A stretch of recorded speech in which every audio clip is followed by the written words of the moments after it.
Hello everyone, myself Shoaib of class 12 and this is my project on electroplating of copper.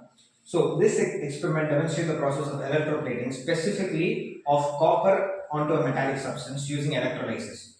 So as you can see here, copper sulfate, this is the copper sulfate solution which is used as an electrolyte with a copper wire serving as an anode and a metallic object as a cathode.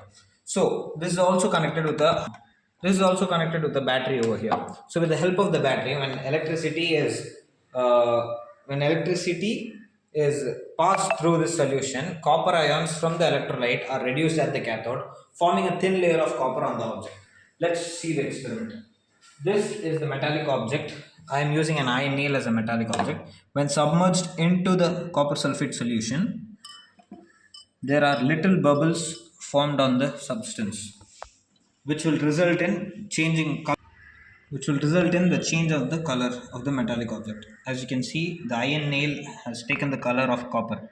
So these are the copper ions from the electrolyte solution which have created a thin layer of it around the metallic object. So the longer the iron nail stays in the solution, the thicker the layer would be.